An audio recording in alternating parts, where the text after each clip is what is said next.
Tahukah Anda, kesehatan kita selalu mendapat ancaman dari racun yang berada di sekitar kita, baik dari makanan yang kita makan atau udara yang kita hirup. Tapi jangan khawatir, ada sebuah buah yang bisa menetralisir semua racun yang masuk ke dalam tubuh kita.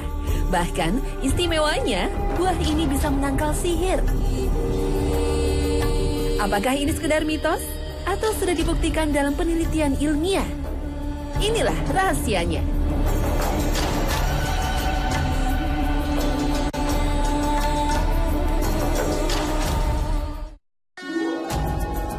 Assalamualaikum warahmatullahi wabarakatuh. Selamat pagi pemirsa Trans 7. Hasanah Ensiklopedia Islam Dunia pagi ini kembali hadir ke hadapan Anda untuk berbagi pengetahuan dan saling menasehati dalam kebajikan. Inilah buah yang penuh dengan berbagai keistimewaan, yaitu kurma. Kurma merupakan tanaman yang sudah tidak asing lagi, khususnya bagi umat Islam. Kurma menjadi makanan ciri khas umat Islam, utamanya ketika menjelang saum Ramadan dan ibadah haji. Tanaman yang termasuk kepada kelompok tanaman palem ini merupakan tanaman yang paling banyak disebutkan dalam Al-Quran. Sedikitnya, Allah menyebutkan 12 kali kata kurma dalam Al-Quran. Rasulullah pun pernah bersabda kepada Aisyah, "Wahai Aisyah, rumah yang tidak ada kurma di dalamnya adalah rumah yang penghuninya kelaparan." Beliau mengucapkan itu sebanyak 3 kali. Hadis riwayat Muslim. Dengan penyebutan beberapa kali oleh Allah dan juga Rasul-Nya, hal itu menunjukkan bahwa pohon kurma banyak mempunyai kelebihan dibanding tanaman lainnya. Banyak hadis Rasulullah SAW yang banyak menyebutkan keistimewaan kurma. Di antaranya, beliau pernah menyebutkan bahwa pohon kurma merupakan tanaman yang diberkahi sebagai makanan anti kelaparan. Buah kurma sangat bermanfaat bagi yang melahirkan, sampai disebutkan bahwa kurma adalah satu-satunya buah sebagai penangkal sihir. Banyak yang menyaksikan tentang penjelasan Nabi tersebut, bahkan banyak yang menyebutkan bahwa semua itu hanyalah mitos. Nah, bagaimanakah sebenarnya manfaat-manfaat dan kelebihan-kelebihan kurma ditinjau dari ilmu pengetahuan modern?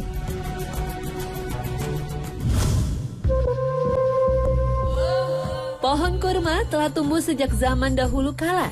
Bahkan pohon ini sudah tumbuh sebelum manusia diciptakan. Kita mengenal kisah Nabi Adam ketika beliau turun ke bumi. Beliau sudah mendapati bumi ini dihuni oleh berbagai macam tumbuhan yang tentunya salah satunya adalah pohon kurma. Pada sebuah kuburan Mesir kuno ditemukan mumi yang ditutupi oleh tikar yang terbuat dari pelepah kurma. Selain itu, ditemukan juga sebuah pohon kurma utuh di sebuah kuburan kuno di daerah Saqqara. Dan kuburan itu telah ada sejak 3200 sebelum Masehi. Bahkan di daerah yang menjadi ibu kota Al-Wadi Al-Jadidi di Mesir, ditemukan sisa-sisa pohon kurma dari zaman batu. Sampai sekarang, para ilmuwan masih berselisih pendapat tentang asal-muasal pohon kurma.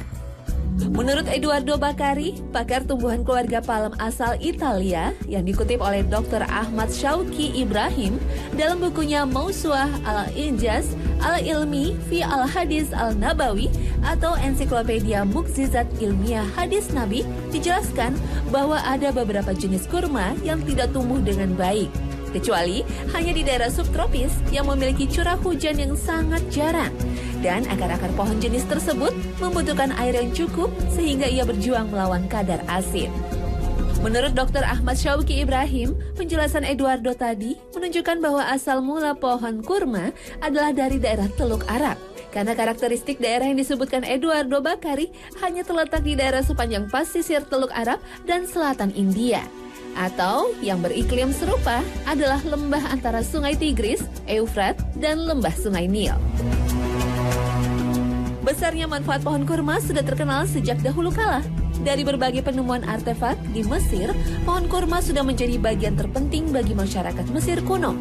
Mereka menggunakan hampir seluruh bagian pohon kurma, dari mulai batangnya, mereka pergunakan sebagai pondasi rumah.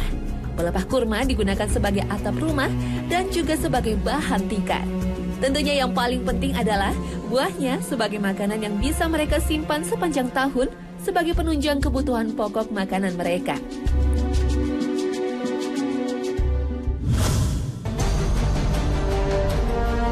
Salah satu manfaat kurma yang disebutkan Rasulullah SAW adalah sebagai makanan anti kelaparan.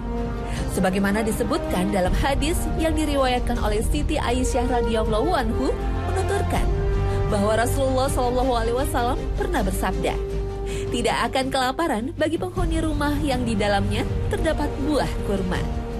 Hadis riwayat Muslim. Kelaparan bisa mempunyai dua makna.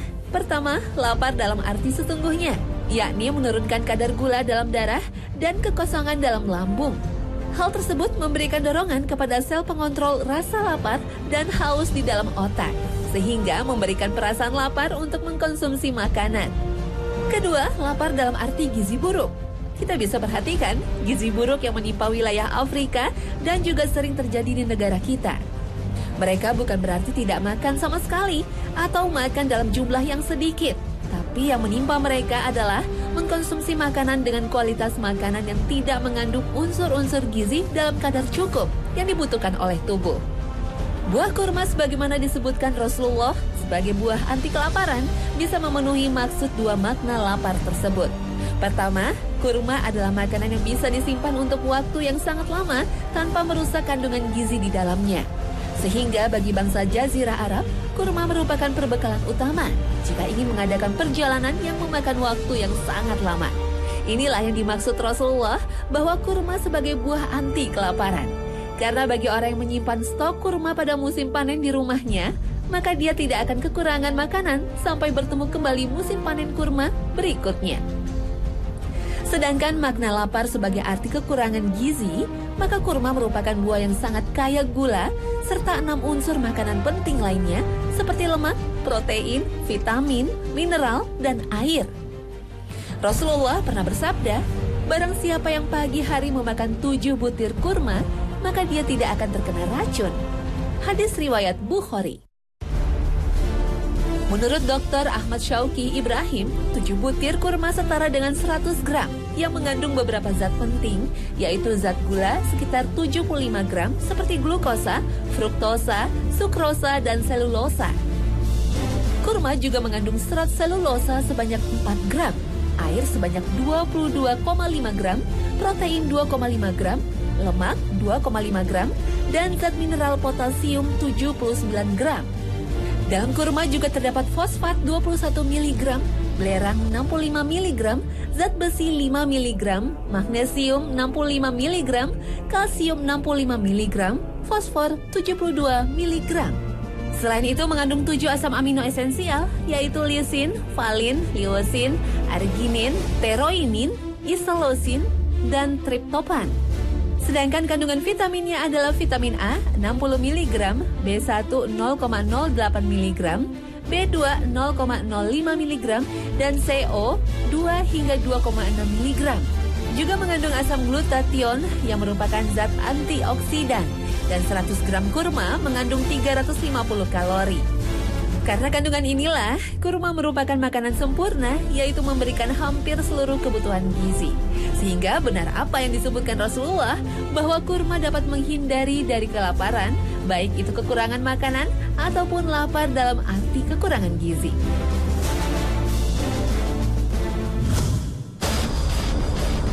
Manfaat lainnya dari buah kurma adalah penangkal racun dan sihir.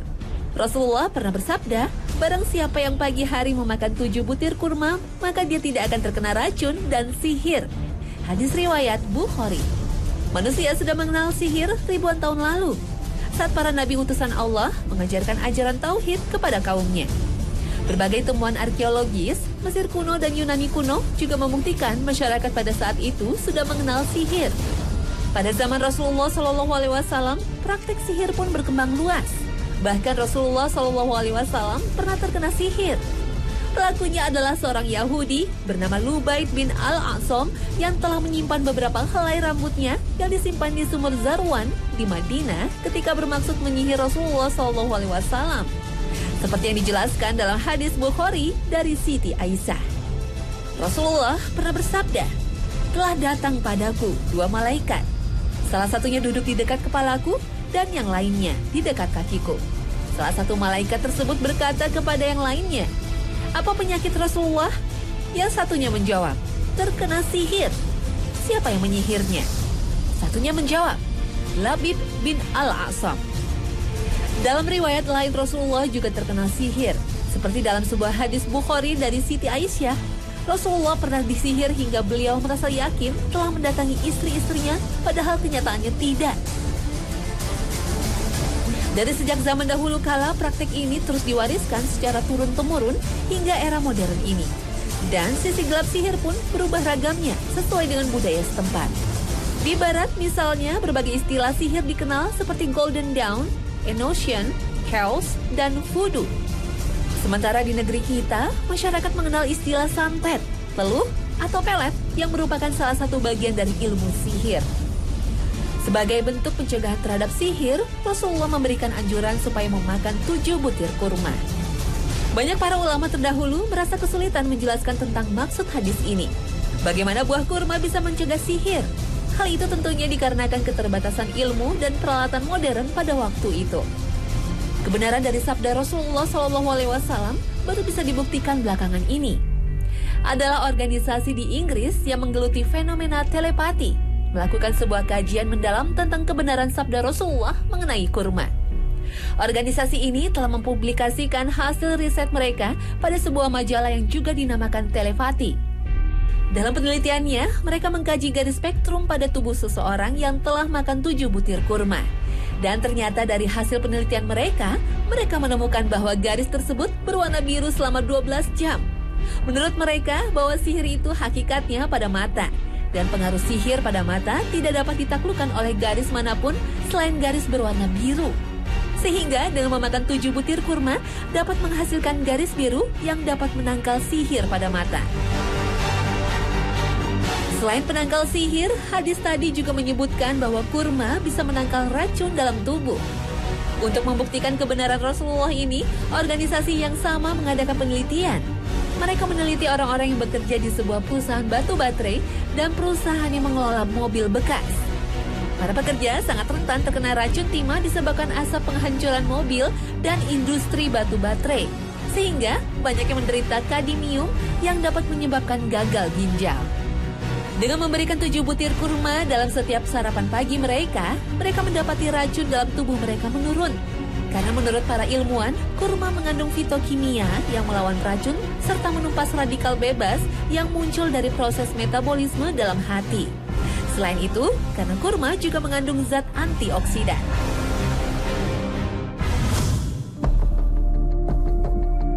Kisah pohon kurma dan Siti Maryam merupakan kisah abadi yang akan selalu dikenang oleh umat Islam. Terlebih, kisah ini diabadikan secara khusus di dalam Al-Quran. فَحَمَلَتْهُ فَانْتَبَذَتْ بِهِ مَكَانًا قَصِيًّا فَأَجَاءَهَا الْمَخَاضُ إِلَى جِذْعِ النَّخْلَةِ قَالَتْ يَا لَيْتَنِي مِتُّ قَبْلَ هَذَا وَكُنْتُ نَسْيًا مَنْسِيًّا فَنَادَاهَا مِنْ تَحْتِهَا أَلَّا تَحْزَنِي قَدْ جَعَلَ رَبُّكِ تَحْتَكِ سَرِيًّا وَهُزِّي إِلَيْكِ بِجِذْعِ النَّخْلَةِ تُسَاقِطْ عَلَيْكِ رُطَبًا جَنِيًّا فَكُلِي وَاشْرَبِي وَقَرِّي عَيْنًا. Siti Maryam merupakan sosok perempuan yang akan selalu paling dikenal oleh manusia di bumi ini. Hal itu karena beliau adalah ibu dari seorang nabi, yaitu Nabi Isa alaihissalam. Ayat tadi menunjukkan bagaimana kisah Siti Maryam yang dihujat dan dilecehkan oleh kaumnya karena mengandung tanpa bersuami hingga mengasing diri ke daerah lain. Hingga ia berkata, "Aduhai alangkah baiknya aku mati." Dan saat mau melahirkan Nabi Isa, Siti mengalami rasa sakit yang berat. Hingga ia berkata, "Aduhai alangkah baiknya aku mati." Kemudian Jibril datang dan menghiburnya. "Janganlah kamu bersedih. Sesungguhnya Tuhanmu telah menjadikan anak sungai di bawahmu dan goyangkan pohon kurma, hingga buahnya yang masak akan berguguran, hingga Siti Maryam bisa makan dan minum dari anugerah Allah ini." Setelah makan buah kurma, Siti Maryam yang awalnya dalam kondisi lemah, kembali pulih dan bertenaga untuk melahirkan Nabi Isa alaihissalam. Pada saat melahirkan, wanita dalam kondisi lemah dan membutuhkan tenaga yang besar. dan tenaga atau energi dihasilkan dari zat gula dalam darah. Oleh karena itu, maha benar firman Allah dengan menyuruh Siti Maryam memakan kurma yang kaya akan zat gula untuk memenuhi kebutuhan kalori. Selain itu, buah kurma juga kaya akan zat besi yang sangat dibutuhkan oleh tubuh sebagai pembentuk hemoglobin dalam darah. Jika tubuh kekurangan zat besi dalam darah, maka akan menimbulkan anemia yang membuat tubuh menjadi lemah. Selain itu, menurut Dr. Ahmad Syauqi Ibrahim, bahwa kurma mengandung unsur kimia yang dapat mempengaruhi hormon oksitosin yang keluar dari sel telur wanita. Hormon itu akan merangsang otot polos dinding rahim pada saat melahirkan, sehingga akan membantu mempermudah dalam proses persalinan. Hormon tersebut juga bermanfaat untuk mengeringkan rahim dari pendarahan setelah melahirkan. Kurma juga mengandung sejenis hormon yang merangsang payudara dalam mengeluarkan air susu. Maha benar Allah atas segala firman-Nya. Selain manfaat buah kurma bagi wanita melahirkan, Rasulullah juga menganjurkan untuk memijat rahang bayi yang baru lahir dengan buah kurma, sebagaimana yang disebutkan dalam hadis sahih. Abu Musa al-Asy'ari menceritakan, aku dianugerahi anak laki-laki, lalu aku membawanya ke hadapan Rasulullah SAW. Lalu beliau pun memberikannya nama Ibrahim dan memijat rahangnya dengan buah kurma. Anjuran Rasulullah ini merupakan mukjizat yang baru diketahui khasiatnya baru-baru ini. Bayi yang baru dilahirkan mengalami keterputusan suplai makanan secara langsung dari tubuh ibunya, sehingga bayi yang baru dilahirkan bergantung pada kadar glikogen yang sangat sedikit yang tersimpan di dalam hati dan otot-ototnya. Hal ini berlangsung sampai dengan mengalirnya air susu dari payudara sang ibu yang bisa berlangsung 1 atau 2 hari. Kandungan glikogen bayi baru lahir kadang bisa habis sebelum bayi itu mendapatkan ASI dari ibunya. Kondisi ini dapat mengurangi kandungan gula dalam darah si bayi. Maka dengan memijat rahang bayi dengan buah kurma yang dihaluskan dapat menjaga kadar gula darah dalam tubuh bayi. Kurma yang kaya zat gula dapat cepat diserap oleh tubuh bayi sebelum bayi mendapatkan suplai makanan dari air susu ibunya.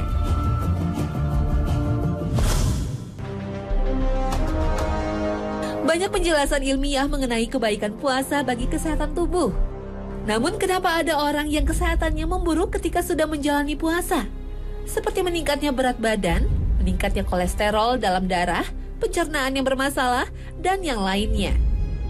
Tentunya bukan berarti hikmah puasa yang salah dalam pembuktian ilmiah, namun masih banyak yang salah dalam menyikapi ibadah saum atau tidak mengamalkan anjuran yang telah dicontohkan oleh Rasulullah SAW.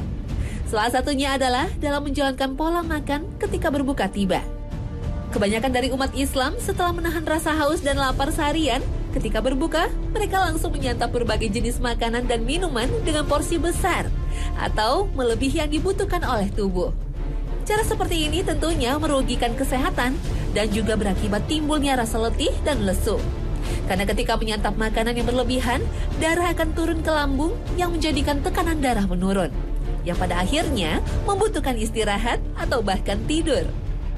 Pola seperti ini merupakan penyebab hilangnya manfaat berpuasa karena tidak mencontoh pola Rasulullah SAW, di mana beliau ketika azan maghrib berkumandang berbuka dengan memulai memakan beberapa butir kurma atau cukup minum air putih.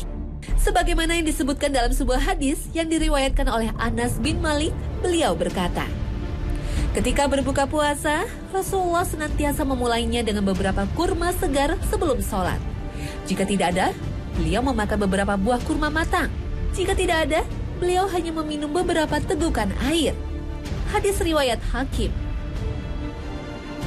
Dengan cara memakan beberapa butir kurma dan diiringi jeda dengan melakukan sholat maghrib, kadar gula yang berkurang seharian akan meningkat dengan perlahan yang diakibatkan oleh zat gula yang terkandung dalam kurma. Dengan demikian, maka rasa lapar yang berlebihan akan hilang ketika menuju makanan pokok setelah melaksanakan sholat maghrib. Dengan kondisi rasa lapar yang berkurang, maka akan terhindar dari makanan yang berlebihan, namun cukup dengan makanan yang sedikit. Dengan menjalankan pola yang dicontohkan Rasulullah ini, tentunya kita akan mendapatkan manfaat puasa yang sesungguhnya.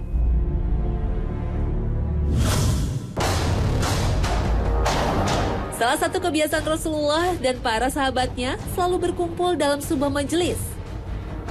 Biasanya Rasulullah memberikan wejangan dan nasihat. Pada suatu saat, Rasulullah memberikan nasihat dengan memberikan perumpamaan seorang mukmin dengan pohon kurma. Sebagaimana dikisahkan oleh Abdullah bin Umar, beliau bercerita bahwa Rasulullah pernah bersabda, "Sesungguhnya perumpamaan seorang mukmin adalah seperti pohon yang daunnya tidak berguguran." Apakah pohon tersebut? Tanya Rasulullah kepada para sahabatnya. Ibnu Umar pada waktu itu hendak menjawabnya pohon kurma, namun beliau merasa malu. Lalu Rasulullah bersabda, "Pohon itu adalah pohon kurma." Hadis riwayat Bukhari. Menurut Imam Ibnu Qayyim al-Jauziyah, dalam komentarnya terhadap hadis tersebut, beliau mengatakan bahwa perumpamaan seorang mukmin seperti pohon kurma yang tegap dan kokoh akar serta pangkalnya di bawah tanah dan batangnya tegak berdiri menjulang. Kemudian beliau mengutip sebuah ayat Allah Subhanahu wa taala berfirman, ألم تر كيف ضرب الله مثلا كلمة طيبة كشجرة طيبة أصلها ثابت وفرعها في السماء تؤتي أكلها كل حين بإذن ربها ويضرب الله الأمثال للناس لعلهم يتذكرون. Tidakkah kamu perhatikan bagaimana Allah telah membuat perumpamaan kalimat yang baik seperti pohon yang baik, akarnya teguh dan cabangnya menjulang ke langit. Pohon itu memberikan buahnya pada setiap musim dengan seizin Tuhannya. Allah membuat perumpamaan-perumpamaan itu untuk manusia supaya mereka selalu ingat. Al-Quran Surat Ibrahim ayat 24 hingga 25. Nasihat Rasulullah SAW dan juga firman Allah Subhanahu wa taala tadi tentulah bukan hanya sebatas kabar gembira, namun haruslah dijadikan renungan dan pelajaran. Rasulullah menyebutkan bahwa seorang mukmin bagaikan pohon kurma yang daunnya tidak pernah berguguran, selalu melekat pada pohonnya. Hal itu sama dengan orang mukmin yang iman dan ketakwaannya akan selalu melekat pada dirinya, dimanapun dan dalam keadaan apapun. Pohon kurma mempunyai buah yang manis dan banyak manfaatnya. Begitupun seorang mukmin harus mempunyai perilaku dan tutur kata yang baik dan dapat memberikan manfaat yang sangat luas. Pohon yang berbuah kurma juga sangat mudah dijangkau. Karena itulah, seorang mukmin juga tidak pelit dan mudah dalam memberikan manfaat bagi sesama. Kurma adalah satu-satunya pohon yang tahan akan badai dan gelombang. Begitupun seorang mukmin adalah orang yang sabar akan segala cobaan yang menimpanya dan tegak berdiri dalam menjalani kesulitan hidup. Pohon kurma juga merupakan tumbuhan yang bisa bertahan walaupun tumbuh dalam lingkungan yang kurang air. Begitupun seorang mukmin yang tidak akan menggadaikan akidahnya hanya dengan iming-iming makanan, walaupun dirinya merasa lapar. Pohon kurma juga merupakan salah satu tumbuhan yang membutuhkan sedikit perawatan, namun memberikan manfaat yang sangat banyak. Begitupun seorang mukmin, lebih banyak memberikan manfaat ketimbang mengambil manfaat dari orang lain. Dan tentunya pohon kurma adalah salah satu pohon yang hampir keseluruhan bagiannya bisa dimanfaatkan. Dari mulai buah, pangkal, batang, daun, pelepah, dan juga bijinya. Begitupun seorang mukmin, semua hal dalam dirinya dapat mendatangkan kebaikan dan manfaat bagi orang lain. Teladan Rasulullah SAW dalam kehidupan sehari-hari begitu banyak hikmahnya dan manfaatnya. Mudah-mudahan dengan mengetahui penjelasan ilmiah mengenai mukjizat kurma dan manfaat-manfaatnya, selain menambah pengetahuan kita juga bisa mengamalkannya dalam kehidupan sehari-hari, hingga kita bisa mendapat manfaat yang banyak dari buah kurma. Terima kasih atas perhatian Anda, dan wassalamualaikum warahmatullahi wabarakatuh.